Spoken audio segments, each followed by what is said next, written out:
Greetings and welcome back to the podcast, Why Are You Sober? I am Sam, the host, and I'm really excited that you guys are here this week.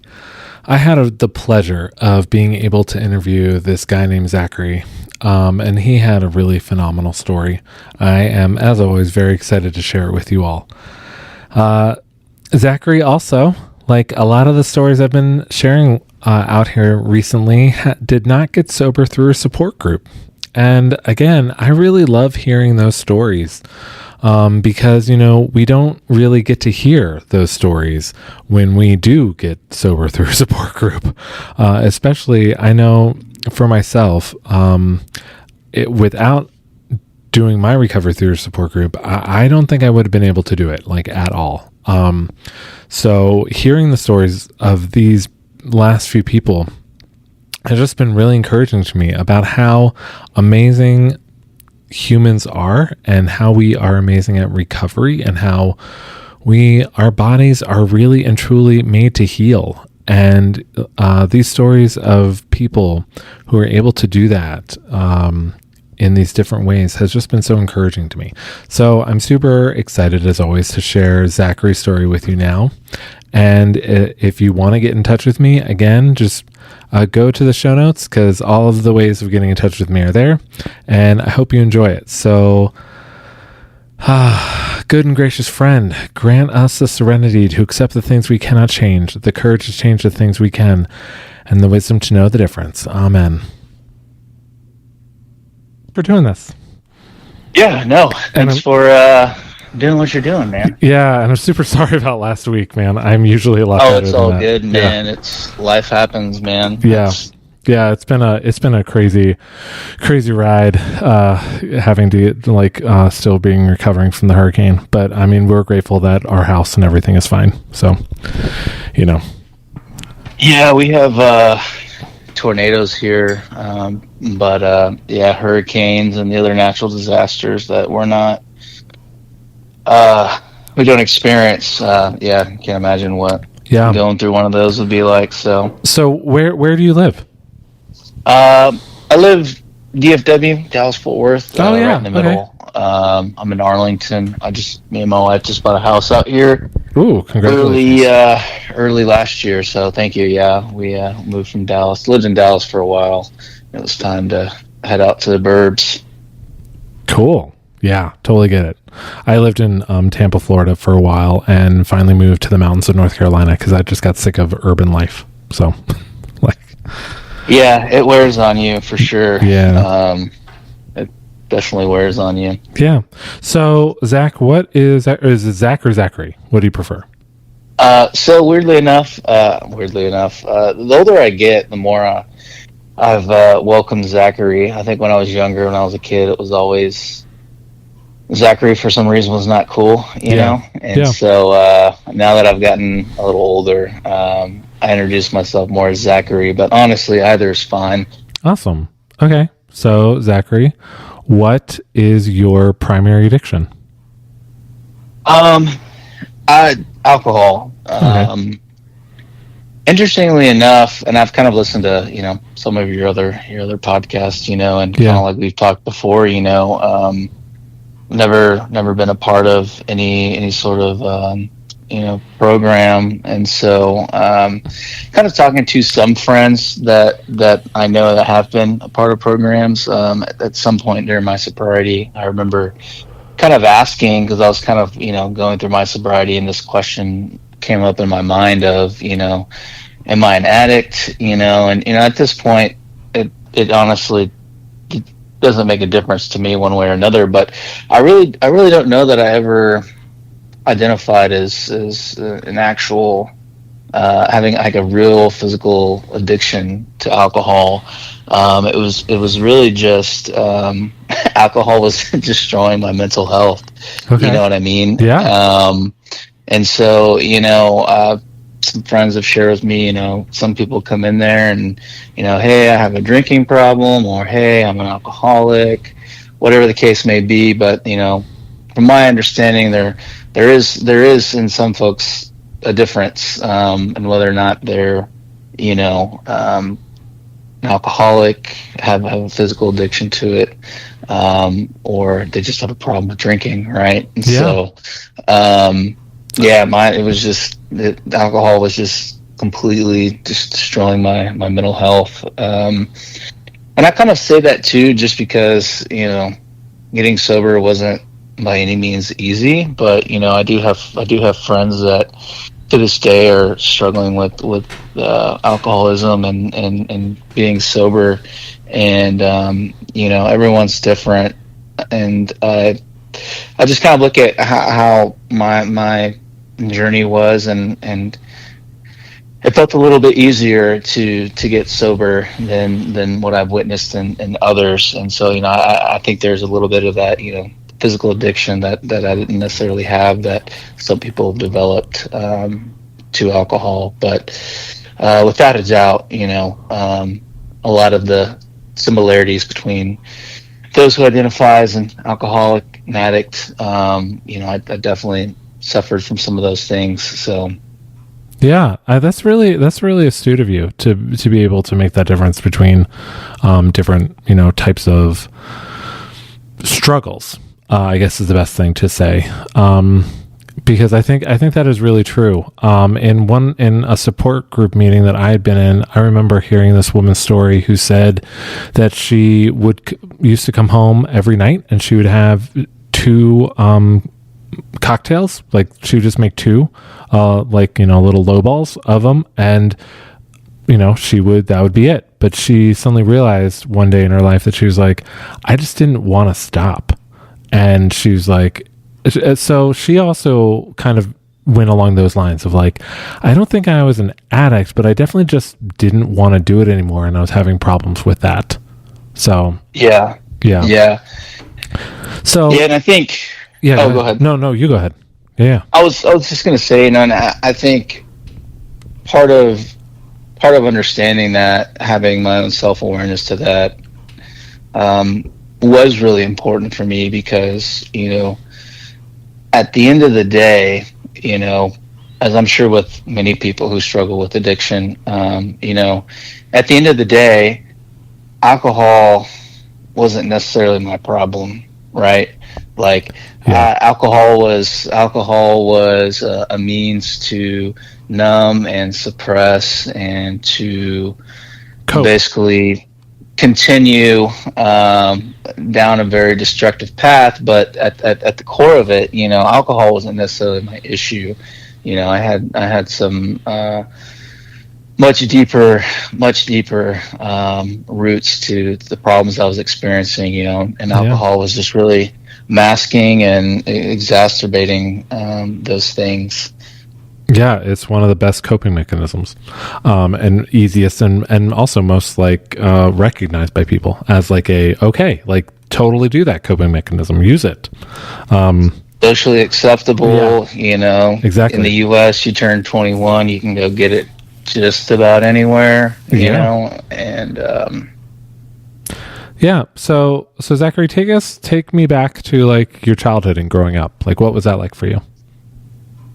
Yeah, so I grew up with already having my parents separated. As far as I can remember, they were separated. They might have been separated before I was born. Okay. My earliest memory, was of having separated parents, and so I grew up with my mother and my older half sister.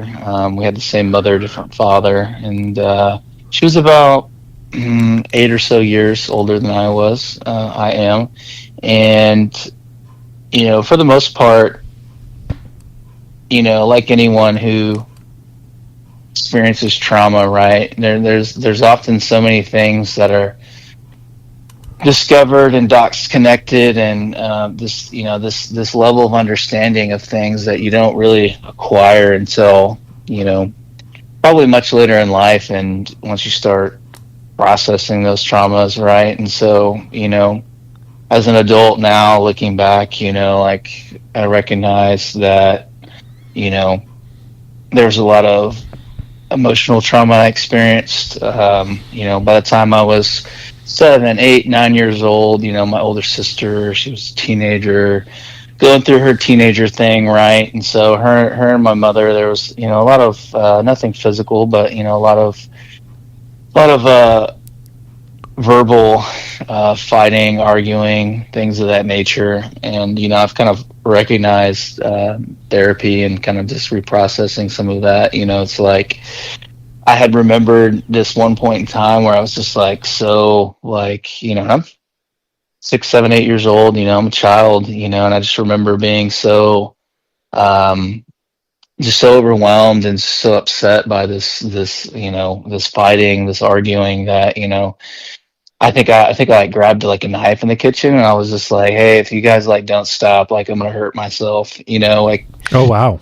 Yeah. that level of, yeah, just like that level of just like screaming and fighting. And before I really started understanding any of that, it was just, oh yeah, my mom and sister used to fight, and Yeah.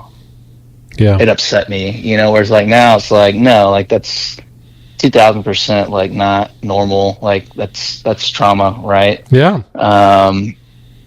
And probably around middle school, moved in with my dad. Schools kind of sucked where my mom lived, and so I went and lived with my dad for a little bit. Oh, I guess I'm kind of missing one of the bigger ones, childhood. Probably around kindergarten, I did experience. I was sexually assaulted Oh. for continuously for a number of years. And that kind of plays into, part of that trauma is, feeling like older sister, mom should have been cognizant, should have been aware, should have recognized that, especially with it being continuous and who it was in my life. Yeah. And so probably about the time I was freshman, sophomore year in high school, um, those, that kind of unresolved trauma was really, really coming to a head in my life. And it was, I think because of how I grew up with the fighting and just kind of how I grew up, parents separated and everything. There was a lot of conflict in my life that I resolved on my own, right? And then experiencing this sexual trauma and keeping that to myself and finding ways to move around in life by Yeah. keeping all that to myself. Like Yeah. I very much was not, I was not sharing this with anyone. I was keeping all this to myself, and it kind of really just takes one encounter, with alcohol or whatever it is, right, to really set you down a path. And that's pretty much what it was for me and how alcohol came into my life. Around the time I was really struggling with that, those things from my childhood. Yeah. So I had a go ahead. no, so it was around high school that all started. Yeah, that's really when it got bad for me. It was high school. It was probably freshman, sophomore year. Yeah. Did you have like what were your friend groups like, or what was social life like then for you? So, in all honesty, man, I was friends with everyone. Yeah. I truly, I didn't discriminate. Like if you were a good person, we got along. Like I was your friend. Yeah. And so I never necessarily had a hard time having friends. Yeah. But moving around a little bit, middle school, and then settling down in high school, I found that um, there's little cliques that get built, and so I never really I was never one of the OGs in these friend groups, right? But I was definitely friends with a lot of people. Yeah. Never had problems with that. So then you graduate high school, you go on to college? No, so I Okay. actually enlisted in the Marine Corps when I was 17, still in high school. Oh, awesome. Something I always wanted to do. Always liked outdoors. I was always a kid running around on his bike and falling, scraping his knee, getting up, and just being what you would probably assume is a stereotypical boy. Like I enjoyed all those things, going out playing airsoft in the woods, paintball, all those Yeah. things, Yeah. and Yeah. I just always wanted to kind of join the military, and ultimately decided on the Marine Corps. So I did that when I was enlisted when I was in 17. Left for boot camp right after I graduated high school. So then, what was that like? Oh, that Yeah, was like what was that part of your life like? yeah, it was a good experience. It was good, and in equally some ways bad. I was in for 4 years. I was in the infantry, deployed twice. It was good. There were a lot of things that were really great about the experience. Learned, how to, you know, overcome challenges, and push through hardship, and really understand the mind is truly much more capable than we think it is, and that we often limit ourselves to what we're capable of, and so yeah, it was good. Deployments, being away from family, being in not great environments, and not having basic necessities that we're used to, and basic comforts, and you know having to really have the mental fortitude to get through that, were all great things that I learned. And on the flip side of that, there was some trauma that I experienced on deployment. There was a lot of it's a very toxic environment, in all honesty. Maybe that was just my experience, but it was a very toxic environment. Whether it was the drinking, or even drug use at times, the behavior, and how the hazing, all those things. And in a lot of ways, it was very toxic, and I Yeah. had a 4-year contract, and it didn't take too long to realize that this wasn't the best thing for me to stick around here. So I ultimately, completed my 4 years and came back home. Okay. And so you were saying that alcohol and drug use was pretty prevalent during your time there. Alcohol, 100%. Yeah. There was there ended up being kind of a big little drug ring going on in my unit, and yeah, there was people on. It's kind of weird, man. It was really just like drugs. Honestly, never heard of at the time. A lot of just like research drugs. I would call it research chemicals. Okay. Kind of off topic, but people were using some real off the wall stuff. And I think probably a little bit of MDMA, LSD, that sort of stuff. Yeah. Not probably like your traditional, I don't know, marijuana, cocaine, whatever. A lot of real off the wall stuff. We had people falling off second and third story balconies because they were high out of their mind, Oh my whatever. gosh. But yeah, I kept myself away from that. Yeah. One, I just had no interest, and two, I was terrified of ever having a drug test and failing. So Yeah. I just stayed away from all that. Yeah. So, but would you say that would you categorize were you drinking during that time, and would you categorize it as like thinking that it was kind of just like normal amounts, or were you like drinking to excess a lot, or Yeah, so I'll take a quick step back. I started drinking when I was, I think, 14 or 15. And I okay. had a stepbrother who had recently come into my life, and he was exactly 10 years older than I was. So he was 24, 25. and he's really the one that got me drinking. And it wasn't, hey man, try this beer. It was like, hey, here's a 40, chug this. Oh my gosh. Yeah,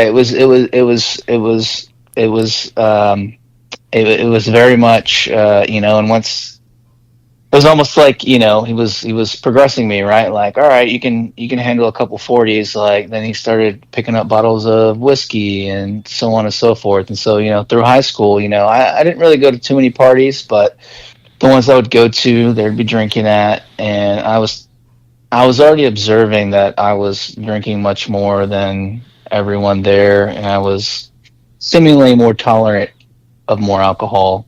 Okay. You know what I mean? Yeah. And so, fast forward to the Marine Corps, and that's the way of life. And at first it was just kind of like, all right, well, I found others who were like me, and it was no big deal to get off, in the middle of the week and go grab a 12 pack or whatever, and just start drinking. And we just kind of binge drank all the time. And that was just part of the culture, Yeah. but I think when I first recognized that there was a there was a problem was whenever I came home from my first deployment, and we were all getting settled back into the barracks, basically dorms, and two to a room. And so my roommate and I, there's a pretty big like adjustment and decompression time period after deployment, at least in my experience. And during that time, it started us sharing a bottle of Jameson, and we'd split that, probably 4 or 5 nights a week. And then very quickly, that bottle wasn't big enough. And so we started splitting handles. And then that really wasn't enough for us. And so we started just kind of getting our own bottles and our own handles. And I would say probably, a few months into that, and kind of talking to some other guys, and maybe not everyone, but you run into someone, you start talking, and you're like, yeah, man, like I need to do something, man. I'm drinking way too much. So we were kind of aware, like, all right, we need to dial it back a little bit. Like I shouldn't be drinking like a handle a night. Yeah. There's a problem here. So I would Yeah. say that's probably about the time when I was really like, all right, there's a problem going on here. And how old would you say you were at that time? Man, I might have 20 or just had turned 21. Okay. So I'm not. I know. I mean, I was drinking under 21 in the Marine Corps, but I think I was probably just turned 21 around then, or just prior. Okay. Yeah. So now you have like now that you're 21, you can just go get as much as you want. But it doesn't sound like you really had a problem getting any to begin with. No, I mean, Yeah. high school, stepbrother was, So, wasn't anything to run to the liquor store with him and go hang out in the car while he runs in, or the gas station or whatever. yeah. Had no problem there. Same in the Marine Corps.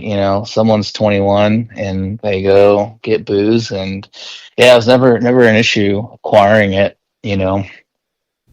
So then how long does this continue to go for? Like when do you finally get to a point where you're like, okay, you know what? I really do have to stop. Like how long does that go for? Man, that level of drinking kind of ebbed and flowed for the next probably 4 or 5 years. I got out when I was 22 and came home in 2015, and that went on for a couple of years.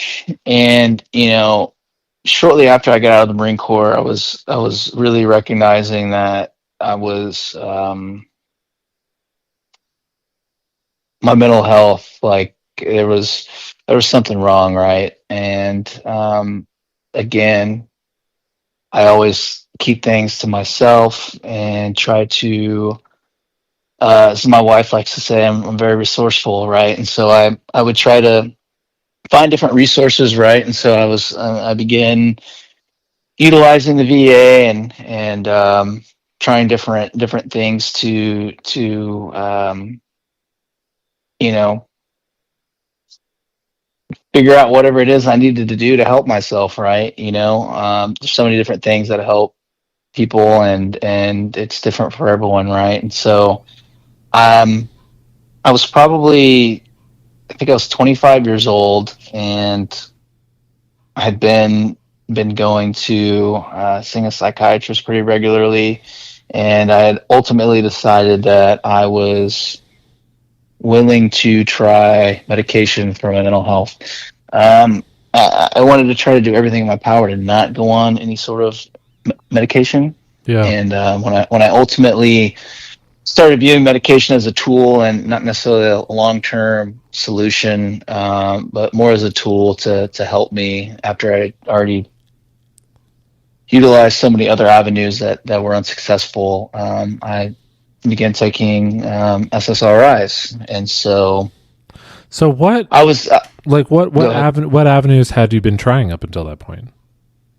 If you So do don't mind me asking. yes, yeah, no. So it started as talk therapy, different modes of talk therapy, DBT, dialectical behavior therapy, CBT, which is the more, I think, commonly known cognitive behavioral therapy. Yeah. Tried some EMDR, Okay. which at that time didn't serve me, but I did use that later in life, and it was actually absolutely wonderful Awesome. experience. Talk therapy. Yeah. I was going to this vet center that provides mental health for veterans, and I was doing guitars for vets, so learning to play the guitar. I was very active in the gym. I was regularly exercising, eating healthy, trying different hobbies, and it the only thing during all of that wasn't changing was my alcohol consumption. So Right, you were still using a lot. still drinking a lot. Yeah. As I've heard, some of your other guests talk about, I believe it was your last guest. She was, I was able to go to work and function, and it wasn't interfering with my work. Wasn't necessarily interrupting my personal life too much. But like I was able to go to work and be at work on time. I wasn't having to drink at work, or I wouldn't still be drunk in the morning and trying to drive, still intoxicated from the night before. And so I was very high functioning while off of, at work, and off of work I was um, binge drinking quite a bit still. So again, like, how long did that go on for? You said Yeah, so it was like a couple of years. So and also, like, when did you meet your wife in all of this? I met her when I was sober. Okay, there you go. That's awesome. Yeah, met her when I was sober. Okay. So, So she when so she met you after all this stuff. she met me after all this, Yeah. she has no awareness. She doesn't know previous, not sober Zachary at Yeah. all. So I ended up getting sober. See, I was like 25, and I just I had made the realization that I was never, during my mental health journey. I did make the distinct realization that I was never going to get to where I needed to be, to where I wanted to be, if I was drinking. I Yeah. realized that it was clear as day. It was, 2 + 2 = 4. Like, the math was there. I realized, like, I'm never going to get where I want to be as long as I'm drinking. Now, giving that up and getting sober was a different story, right? So when I ultimately decided that I would give medication a try,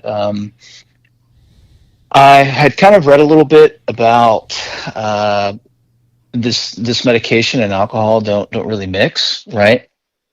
And I had drank probably one or two times on this medication. It was pretty early on when I first started taking this medication. And I believe by the third or fourth time, it was St. Patrick's Day. I have a pretty big parade that comes through down in Dallas. And I remember having two drinks. I made like a gin and tonic at the house, and then someone drove us down there, and I think I remember having a beer. So might have been a strong gin and tonic, but I had essentially two, three drinks, and I blacked out. Like, just it was like going under anesthesia. Like, literally, it was just like I was one moment there, another moment I wasn't, and then I woke up at home. I had no idea how I got there. I had no idea what just as I'm checking my watch occurred in the last 12 hours of my life. And it was at that moment that I realized I couldn't drink on this medication. It had such an adverse effect when consuming alcohol on this medication that it was almost like a cheat code, if you will, right? Like, that terrified me. I got really scared, and I was like, I can't drink on this medication. So essentially, from that point, I never had another drink. Wow, that's incredible. So you stopped cold turkey. We're just like, I'm done. I was out. Stop cold turkey. And you have never had a drink since that point again? I have not. That's incredible, man. That's really cool. Yeah. So, and yeah, go ahead. I was just gonna say, it wasn't terrible. I never had any sort of physical withdrawals, right? It was always just like this, kind of this lingering, like, this way of like passing time, or like coping with, friends coming over, going to hang out with friends, or family events, whatever it was. It was just like alcohol was that thing that it's like, God, I can't do this without drinking, right? And so it was really just like in those moments where it was like, man, I really want to drink right now because this is what I'm normally doing, right? Like, we got friends coming over watching Game of Thrones, like whatever it was, football, whatever. And it was just like trying to move through those things without drinking was really it seemed really difficult. But I was going to say, probably about a month of being sober, and I've read, I don't know how true it is, and this was something I'm remembering from a long time ago, but it takes about a month for like about 30 days for like the buffer that alcohol places on you between, how I view it, like my reality, like my emotions, my mental and spiritual state, and all of that. Probably not quite remembering it correctly, but basically 30 days of being sober for all the effects of alcohol, that numbing, that suppression, all those things to really wear off. It takes about 30 days. Yeah. And, really, it was almost on the dot. It was about 30 days after I quit drinking that I really, truly hit my rock bottom. I had recognized that I'd kept all these inner demons and all this trauma and all these things to myself from everyone. That I realized that, all right, I've done everything I know to do. I've been sober for 30 days. This was kind of thing that I told myself that I need to give up in order to get where I want to be, but I seem to be only going further downhill. And so I did what I would encourage anyone to do. I reached out. I found a group of people that I trusted, people that I knew would support me, people that I loved, people that I knew loved me.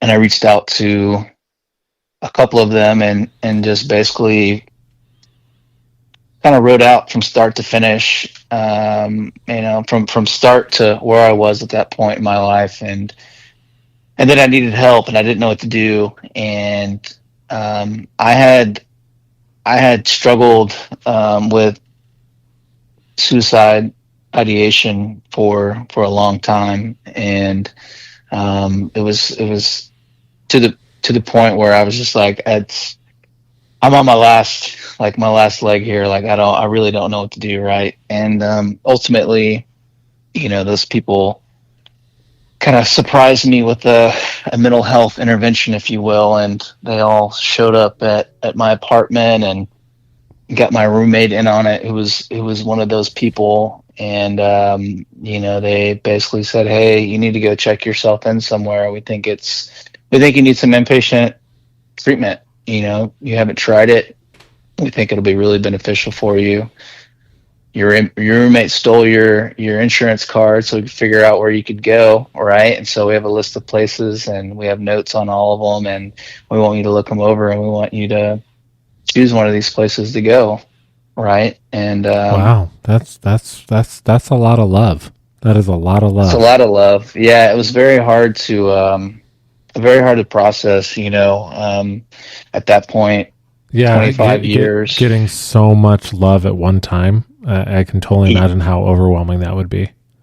Yeah, I mean, I had people, two of my friends that showed up there. One of them came from, two of them came from out of state. One of them came from Wichita, Kansas. The other one came from Tulsa, Oklahoma. Yeah. My friend Tulsa flew in. My friend from Wichita, they reached out to him, and he drove down that day, and came down and was there by the end of the day, and showed up. So yeah, it was. I needed it though. Yeah. Yeah. Yeah. I needed it. So you ended up going into a treatment program? I did, yeah. And I didn't And what specifically did you for go alcohol. what did you go in specifically for? Because if you Yeah, at that point you're sober, right? Like you haven't had a drink for over 30 days. right, right. So I've been sober. So I didn't go to any alcohol or drug treatment Yeah. facility. It was a inpatient mental health um, psych hospital, Yeah. right? And Yeah. so I basically went into my my goal and my target was to go in and process the my childhood trauma. That's kind of what that was kind of the foundation of everything, right? Yeah. And that was the mindset going in. I think I was in for about 10 days, and I mean, it was the best thing I could have done for myself. I just being able to go in and not have to worry about anything but yourself, not having a phone, not having to worry about work, not having to worry about bills or the dog or whatever it was. I didn't have to worry about it. I was just there for me, and Yeah. I got to devote all my time and all my energy into myself. And I think what was very interesting about the whole experience was the things that profoundly impacted me and helped me during that time were things that I don't like to say everything happens for a reason, because I don't necessarily believe that, but there were certain people that were there, and certain events and certain things that happened and certain things that were said there that, being around a group of other people who are, you know battling demons like I was, right? And hearing some of their perspectives, and weren't necessarily supposed to talk about your trauma there openly. Didn't want to necessarily trigger anyone, but a couple times some people would start spilling some beans on certain things, and it would trigger things in me. I remember it sounds so weird, but there was a girl there, and she was talking about someone was talking about childhood trauma and sexual trauma, and she made the comment, well, that would never happen to me because my mom and my dad, for as long as I can remember, always told me something to the effect, if anyone touched you or told you to take your clothes, whatever it was, that I would tell them immediately. And she's like, I knew I was taught to speak up when something like that happened, right? And I Yeah. remember that was like early in the morning. She made that comment. I'm just kind of minding my own business, and I remember just thinking back to like my childhood of like, thinking of like, why? What if my mom would have said or done something? What if my sister would have said or done something? And I was just ruminating on that, and ruminating, and I had a lot of resentment and anger towards my mother, and my sister too, because she was at probably not rightfully so, not right to. She was a child herself, but they were my older guardians, right? Yeah. And I just remember sitting with that all day, and finally, I think it was like dinner time, and we're like in the cafeteria eating, and I just remember like that that was like the one thing that was, why did my mom let this happen to me? Why did my sister let Yeah. this happen to me? And I remember Yeah. it finally just I just broke. I'm not a crier. I never have been, and I never was, but I remember just sitting there crying for what probably had to be about half an hour. It was just like hysteria almost, but it was just felt like this very cathartic release of years and years of resentment and pain towards my mom and sister, and Yeah. so yeah, that was like one example of my time there, of like this very healing moment for me, was getting that out, amongst many other things. But yeah, it was extremely Mm. extremely beneficial for me, going into that program. So then what happened? Well, one, I just want to say, I feel like for the first time in your life, it's sounding like you were finally putting the mask on yourself before you were putting it on other people. What do you mean by that? In the airplane, when they say, put your mask on yourself before you help your neighbor. Oh yes, So it sounds like yes, finally in your life, you were like, you know what? I need to do this for me, and I need to stop doing stuff for other people. yeah, saving face, right? Yeah. Trying to Yeah. pretend everything's fine when it's really not. Yeah. Yeah, I had been doing that my whole life, and it was, the mind does incredible things when faced with trauma, right? And it'll do extraordinary things in order to protect and allow you to survive, essentially, right? And And to keep, it's to just keep going. Like to it, keep yeah. going, and it's the problem occurs on the back end of that, right? And when you don't necessarily know how to move through life when you're no longer in that state, and your body's still having the same reaction as it would have during that trauma, when someone cuts you off in traffic, or Yeah. there's a conflict at work, or whatever it may be, right? Yeah. So yeah. So you get out of the program, and what happens next now with life? Yeah, so life just went back to life, right? Yeah, so I mean, I I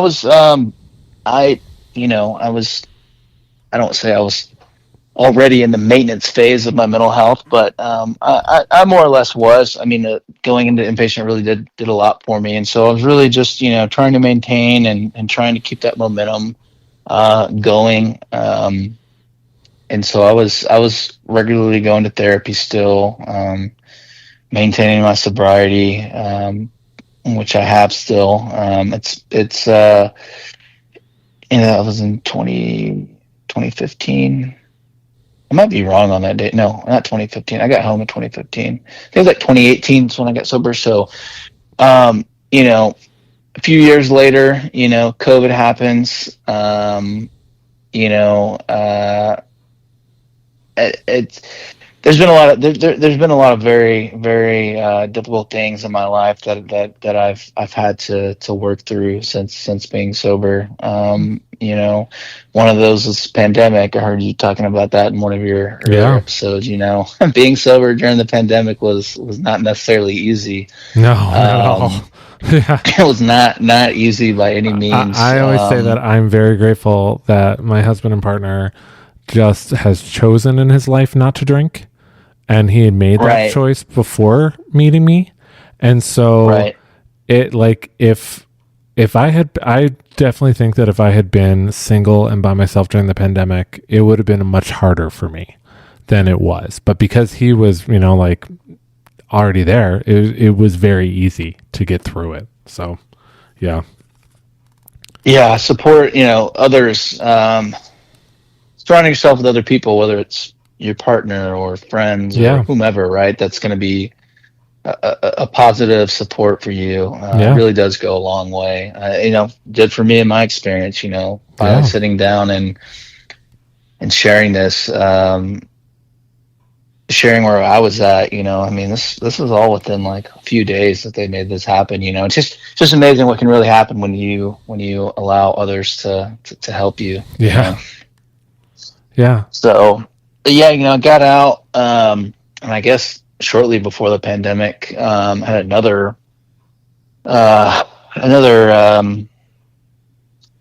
hardship, if you will. I got in 2019. I got in a car accident at work. Mm. Got a pretty bad, mild to moderate head injury in that car accident, which I think of all things, of being sober was one of the most challenging things to have to work through while being sober. It was difficult. I don't know if you know anyone who's experienced a head injury, but I it yeah, I actually have a brain disease, and I have had 2 brain surgeries. So I definitely know some, like, brain trauma and head trauma. So yeah, yeah. yeah. So yeah, it changed my personality. Hmm. My interests changed. I had issues with eating, and so I Mm. lost like part of my food palette. So my favorite foods that I like to go eat no longer appeal to me anymore, and many other things. But that was really challenging, and specifically when I got through, my inpatient treatment, um, and then I had this brain injury, and there was a moment during that, while I was recovering from that head injury, where it sounds wild, but it was almost like, I had been sleeping for 22 hours a day after this accident. My brain was very much needing rest, and so I was off work and at home and sleeping. And after about 5 days or so of sleeping 22 hours a day, I woke up and I had this moment of relief, like, oh, okay, well, I feel like all that's behind me. Like we're on the up and up here. But as I was waking up, and it was 2 o'clock in the afternoon, whatever it was, in the middle of the day, and I just woken up from a 12-hour sleep. I'm sitting here and I'm like, man, there's something off. Like something is not right with me. I'm like, what is going on? And it was as my brain was like trying to go. It was almost like a computer rebooting, right? Like everything in my brain was trying to fire up and turn on, and it felt like, I'm a Marvel movie fan, man. It felt like Ant-Man was up in my brain, like cutting wires. I was just like, things aren't connecting, and things aren't making sense anymore. And I was angry, and I was irritable, and things were just off, right? And Yeah. so I went down that journey of getting help for that brain injury, but it definitely felt like a pretty significant setback in my mental health. So to have remained sober during that was very challenging, but also, I can't imagine going through that and not being sober, and how much more difficult it would have been, or even how much maybe less I would have been able to recover from Yeah. that if I wasn't sober. So Yes, I have the same exact feelings, because what precipitated me learning that I had a brain disease and having to have surgeries was that I had a stroke, and I was only 39 years old. oh god. Yeah, and I was actually like in the best physical condition of my life, and all of a sudden I have a stroke and I can't talk and I barely have motor skills, but like thankfully I've recovered. But I have thought about that a lot, of like, what if I had this when I wasn't sober? Like, how much worse could this have Right. been? So yeah, Right. I totally relate to that. Well, sorry to hear um of your Oh stroke. yeah, yeah. It's sounds like you obviously you said earlier, but you get it. It's I certainly didn't have a stroke, but I had some pretty significant Yeah, you had some side serious, effects and yeah. symptoms from that. Difficulty with speech, and did some vestibular therapy, balance Hmm. coordination. Couldn't see at night. I had no depth perception at night. Couldn't see very well Yeah. when it was dark out. So yeah, man, was able to move through that. You know, sober, grateful for that. Stepped right into the pandemic a few months later, um, and was able to remain sober. As you know, pandemic wasn't easy. About I guess 2.5 years ago, so I guess it was June of 22. Pandemic's on a decline. Things are going back to air quotes normal in the world. My mom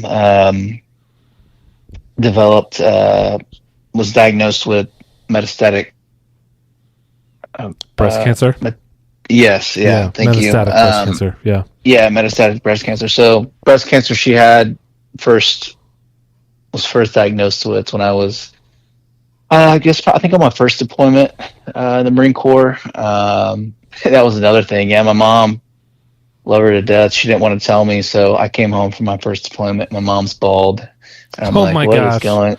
Yeah, no, she didn't want to tell me. She didn't want me worrying while I was gone. So Yeah. I guess I can appreciate her thought on that. I was a little upset at the time, but yeah, she moved through that, but ultimately it came back, and early 22. And I think I think she knew she was sick for a while, and then I think she knew that she wouldn't be able to handle the treatment again. The chemo really did a number on her, and so I felt like for most of her terminal illness, essentially, I felt like I was kind of one of the only ones on her side, as far as respecting her wishes of Mm, not really wanting to further treatment. mm. But yeah, mom's diagnosed with metastatic cancer, and had some procedures done here and there, and a lot of in and out of the hospital for the first couple months, and ultimately, I think it was probably March or April when that kind of started. I think March or April is when she was diagnosed, and by June, she was sent home on hospice, where she ultimately passed. And again, being sober, I was able to care for her. I mean, I was her primary caregiver. She went home to she went to my grandmother's house, who was 90 at the time, and grandma certainly wasn't taking care of her. So I work, have a great work situation. I was able to take all the time I needed, and was Mm, able to stay with her there and care for her. And was ultimately there when she passed. But mm.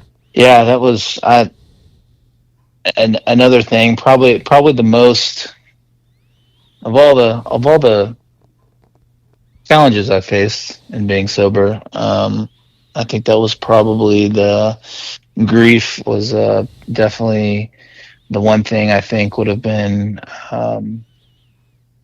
I would be in a much different place than I am now today if I were drinking throughout that, or Yeah. began to drink during that. Yeah.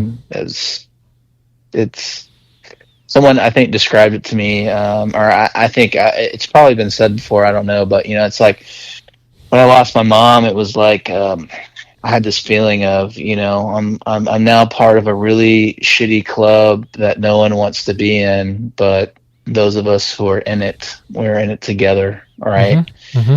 And yeah, to this day, it's been going on 3 years, 2.5 years, almost 3 years now, and I mean it's indescribable, So I'm Yeah. grateful for my sobriety and being able to move through that. I think there's much more power. There's a lot more power in facing and moving through things like that. Sober, experiencing the rawness of it and Yeah. the un unfiltered experience of that. You know what I mean? Being present and being aware. Being Yeah. present. Yeah. And being present that for your mom, for the person going through it, like being present for Right. that yeah. I remember experiencing death and grief while I was drinking, and you talking about it really has made me reflect on experiencing death and grief after drinking, and what a difference that was in my life. Because the earlier times when I was drinking, my grief was real bad, and not that it wasn't hard afterwards, like when I wasn't drinking. Not that it still wasn't hard, but it wasn't as difficult, I think, to grieve because I was aware of what was happening. So I appreciate you talking about that. Yeah, that's a really good thing to think about and reflect on. So, and I'm sorry that that happened to you. Like that's Yeah, no, appreciate it. Yeah. It's it's life, man. And Yeah. unfortunately, we don't get a say, and No, we don't. we don't get a say in that. So So it's been hard. yeah. So when in this story do you finally meet your wife? Yeah. So I want to hear some joy come into this story. yeah, no, absolutely. So I actually about 2 years ago, 2.5 years ago, I was finally diagnosed with a congenital spine deformity. Another Oh. part of all of this. Wow. Yeah. I've had chronic nerve pain and issues with my spine my whole life, and essentially undiagnosed. And because of that, I ended up giving up lifting weights and all that. And so I'm like, I need to find another form of fitness that isn't so hard on my body. And I was visiting a friend in Tulsa, my friend in Tulsa, and his wife dragged me to a yoga class. And so I enjoyed it. I'm like, that was a great workout. That was the mindfulness of it, the movement and everything. I was like, this is great. So I came home, found a studio, I started practicing yoga. Well, I met a friend there, my friend Jorge. He actually ultimately ended up marrying my wife and I. Oh wow. But he was friends with my wife, and so I don't even know how it came up. He's always trying to play a little matchmaker, in all honesty. But he was like, hey, you should go I think I was out of work from my accident. I was recovering from my accident. And so I was taking classes that I normally wasn't taking during the day because I would normally be at work. And so I was telling him, because he had recently gone through yoga teacher training, and so he was teaching classes there now, and I told him whose class I was taking, and he basically, played little matchmaker, and he went to her and said, "Hey, I've got my friend coming, and you should say what's up to him, this, that, and the other." And yeah, I went and took her class, and then he did what he does, and he texted both of us in a group chat, and so we're both just like, "All right," like I didn't really know her, she didn't really know me. She's like, "Who's this?" I don't know if this guy's a weirdo or not, whatever. But we ultimately went on a date after class one day, and yeah, it's been great ever since. So that was probably, oh, she should be mad if I was sitting here trying to figure out when that was. 2020,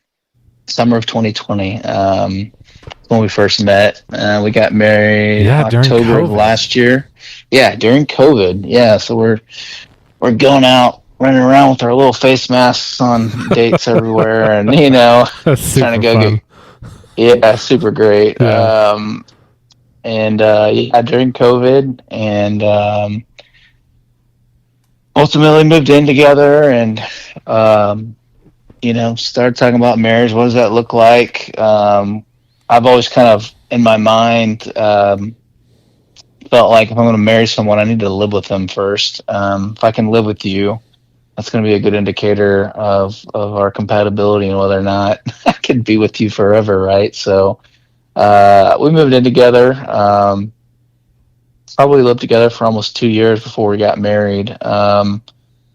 During all that, of course, is when I lost my mom, and so things on my end were delayed. I really needed to feel like I could get to a place where I would enjoy, um, and experience how I felt I should be experiencing getting engaged, and the wedding and all that. So we got engaged and married a little bit later than we probably would have intended, but she was very supportive nonetheless of that whole experience. And yeah, we got married in October of 23, so successfully made it through a year of marriage, and we're actually expecting our first child here in March. So preparing to become a father.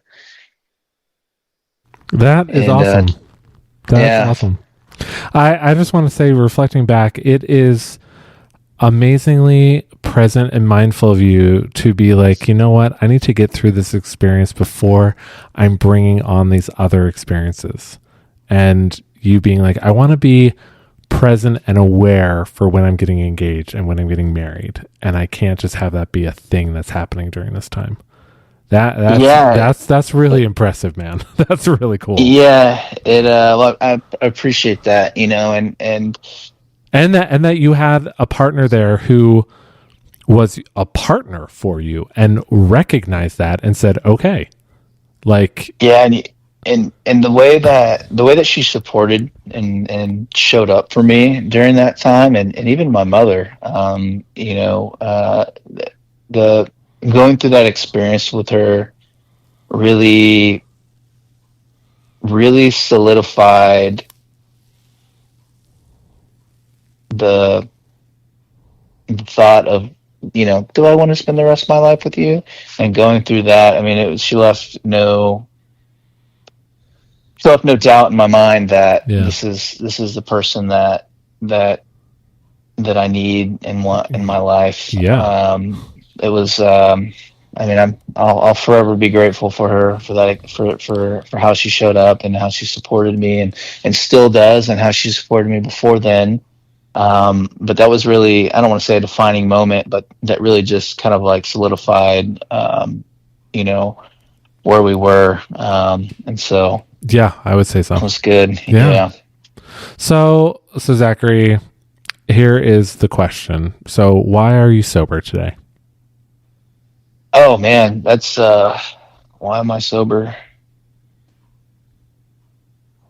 I mean, there's a lot of reasons why I'm sober. I think in a good way, in a great positive way, right? Like it, over the years, the reasons why accumulate, right? Like I'm sober today for my family. I'm sober for my dog. I'm sober for my wife. I'm sober for my soon to be first child. I'm sober for myself. And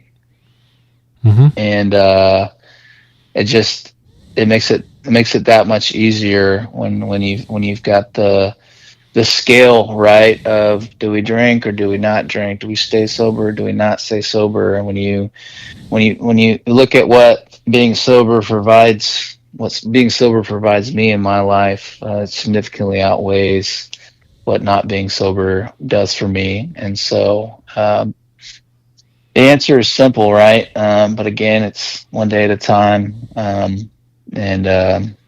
Yeah, man, I'm sober for all those reasons and more. That's awesome, man. That's really awesome. Well, thank you so much, Zachary, for coming and doing this. I really appreciate and love the stories that are kind of not typical, because right, like I said with my friend Katie, and a couple other people I've now gotten to talk to, like, these stories are so important for people to hear, especially those people who are like, I don't want to go to a support group. That's not me. And they're looking for a way to do it. So I love that. And I love that you guys come on and tell your stories, because, for those of us who've been in support groups, we've done it a bunch of times. So it's really awesome to like hear your story and like, yeah. So I really just appreciate it, man. No, appreciate you, Sam. Thanks for having me. Thanks for this platform that you've created. And I think, like you said, there's no one right way that works for everyone, right? And I think for someone who maybe is on the fence or unsure of what their next step may be, or what they what may ultimately end up being, what may ultimately work for them, it's always great to have ideas and to hear what's worked for others. And like you said, it's not always cold turkey. It's not always cold turkey and just giving it at a unique circumstance, and someone going into a program that might work for them, whatever. But no, I mean, if it's of benefit to one listener, then I would say our time's been worth it. So, amen. Well, Zachary, thank you so much, and I hope you have a really great rest of your evening. Hey, I appreciate it, Sam. You do the same. Thanks. Bye, man. Bye. Well, I hope you enjoyed listening to Zachary's story as much as I enjoyed talking with him, man. Again, I just want to say thank you, Zachary, so much for being willing to come on and come out here and share your story. I hope it was as great for you to share it as it was for all of us to hear it.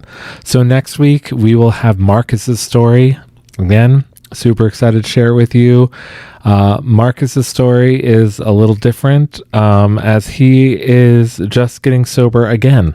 So I can't wait to share that story with you all, because I believe those experiences are really good for not just me, but for everyone to hear about, falling back in and unfortunately falling back in, and then coming back out of it again and having a different perspective on it. So I can't wait to share his story with you.